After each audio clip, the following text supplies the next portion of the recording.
अस्सलाम वालेकुम all of you. आज हम डिस्कस करने वाले हैं क्रिटिकल नर्सिंग। जो क्रिटिकल केयर नर्सेज होती है उसका जो हम सेकंड यूनिट है उसको बात करने वाले हैं। उसके बारे में डिस्कस करेंगे कि क्रिटिकल केयर नर्सिंग क्या होती है और हम इसको क्यों पढ़ते हैं और नर्सेज का काम क्या होता है क्रिटिकल कंडीशंस में जो पेशेंट्स होते हैं वहाँ पे। और उसके अलावा सेकंड यूनिट में हमारे पास tool of the critical care nurses के कौन-कौन से ऐसे टूल्स होते हैं उनके बारे में हम डिस्कस करेंगे। सबसे पहले अगर फर्स्ट पार्ट में हम बात करते हैं यहाँ पे तो हम डिस्कस करेंगे सबसे पहले हम डिस्कस करेंगे व्हाट इज़ द होमोडायनामिक और मॉनिटरिंग के किस तरीके से हम अपने होमोडायनामिक को मॉनिटर करते हैं।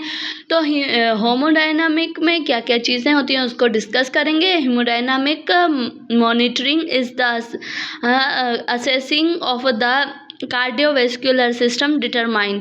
फॉर एग्जांपल जो भी हम होमो डायनामिक चेक करते हैं उसमें हमें हमेशा हम क्या करते हैं जो भी असेस करते हैं कार्डियोवैस्कुलर जो सिस्टम होता है उसको असेस करते हैं, क्योंकि होमोडायनामिक का मतलब ये है कि जो ब्लड की अमाउंट है ना वो कितनी है हमारी बॉडी में और उसकी किस तरीके से उसका प्रेशर कितना है, वो सारी चीज़ें हमारे जो ओवरऑल बॉडी से ब्लड हार्ट को कितना मिल रहा है ओवरऑल, इसको हम कहते हैं होमोडायनामिक, जिसमें हम प्रेशर, कार्डियक आउटपुट और कार्डियक फिलिंग्स प्रेशर के कितना फिलिंग प्रेशर है उसमें, ये सारी चीज़ें वेसल्स पे डिपेंड करती है। तो कार्डियोवैस्कुलर जो भी सिस्टम होता है उसमें हम ब्लड प्रेशर भी देखते हैं, होमोडायनामिक में कार्डियक आउटपुट कितना है वो भी देखते हैं, कार्डियक फिलिंग देखते हैं, फिलिंग जो प्रेशर होता है वो भी देखते हैं। उसके अलावा वेस्कुलर रेजिस्टेंस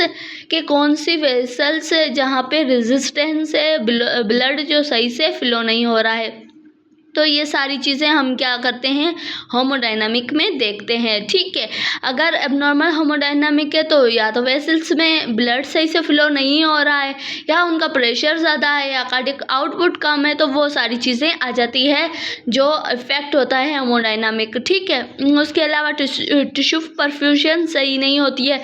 यहाँ पे हम नॉर्मल होमोडायनामिक में बात करते हैं तो ये सारी चीज़ें हम नॉर्मली देखते हैं।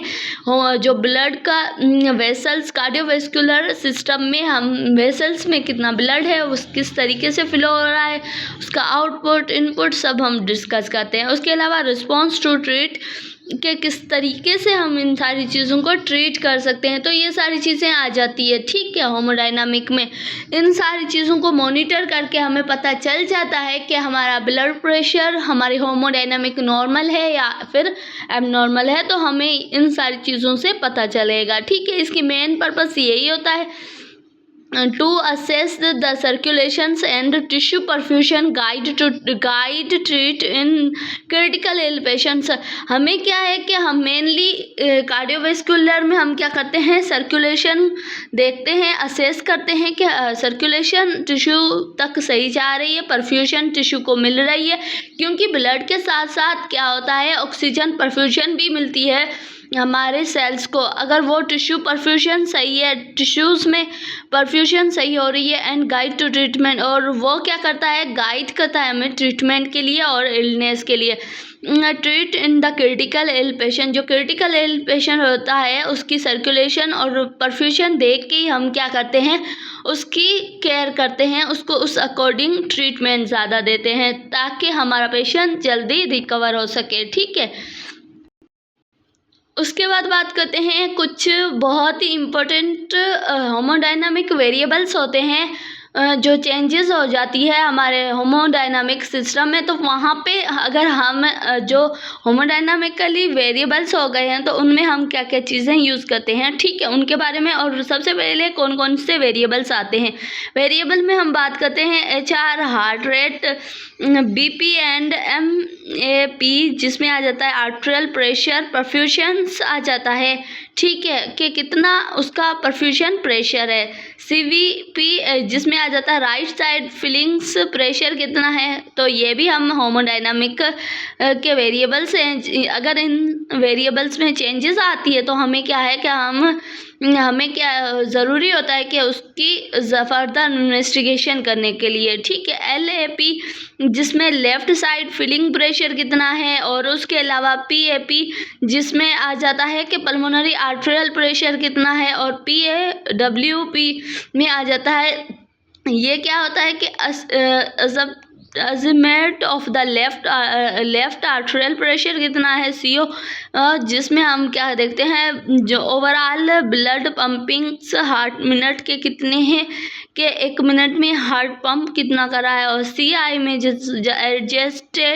Adjust for the body surface area कितना है, और उसके अलावा SV में हम देखते हैं ब्लड पंप पर बीट के ब्लड कितना पंप हो रहा है पर जो मिनट में, तो उसको देखते हैं। तो ये क्या है कि ये वो वेरिएबल्स हैं जिनको हम, अगर ये वेरिएबल्स अगर नॉर्मल है तो ठीक है, ठीक है। अगर इन वेरिएबल्स में किसी में भी चेंज आ जाता है तो वो भी एक इफ़ेक्ट करता है एक ह्यूमन पे, एक वो भी क्या है कि कंडीशंस को डेवलप करता है, कार्डियक कंडीशन को, ओवरऑल बॉडी की कंडीशन को डेवलप करता है, ठीक है, एबनॉर्मल कंडीशंस को।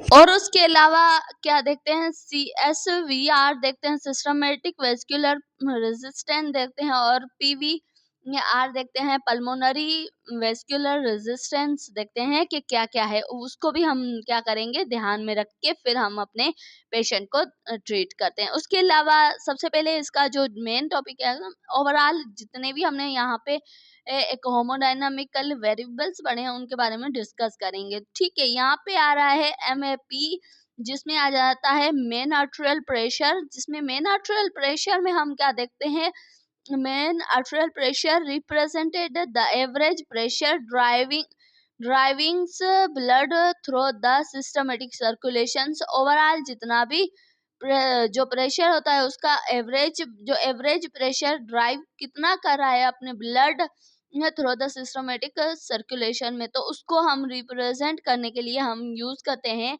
MAP, जिसमें मेन आर्टेरियल प्रेशर कितना है, क्योंकि ये क्या है कि ये एक एवरेज प्रेशर है, ड्राइव करता है। एवरेज मींस एक हाई अमाउंट, एवरेज अमाउंट में अगर प्रेशर कर रहा है blood through the systematic circulation में, तो उसकी अमाउंट कितनी होनी चाहिए, तो उसको हम डिस्कस करते हैं। तो उसमें आ जाता है प्रोक्सिमल, जिसमें आ जाता है हमारे मेन आर्टेरियल प्रेशर कितना है, इक्वल टू DBP एंड +1/3, ठीक है, उसके अकॉर्डिंग होना चाहिए। लाइक BP हमारे पास अगर 120/80 है, 120/60 है, तो pulse pressure is 20 - 60 is equal to 60 के बराबर होगा, ठीक है। उसके अलावा MAP जिसमें हम देखते हैं mean arterial pressure is equal to 60 +20 is equal to 80 H, जो हमने पढ़ा है HG, ठीक है, उसके बराबर होगा। तो यहाँ से हमें किस तरीके से हम फाइंड करते हैं कि सबसे पहले हम मेन आर्टेरियल प्रेशर हम किस तरीके से फाइंड करते हैं, तो उसको हम डिस्कस करेंगे। तो ओवरऑल ये हमारा जो आंसर होता है वो 80 निकलेगा, ठीक है। उसके अलावा एग्जाम पॉइंट अगर हम देखते हैं, यहाँ पे क्या आ जाती है, a commonly use for clinical triggers target in the many critical ill adult, the MAP less than 65 mmHg, but they are appropriate target depend on the clinical situation. हम क्या है, क्लिनिकल सिचुएशन देख के फिर उस पेशेंट को target करते हैं, ठीक है।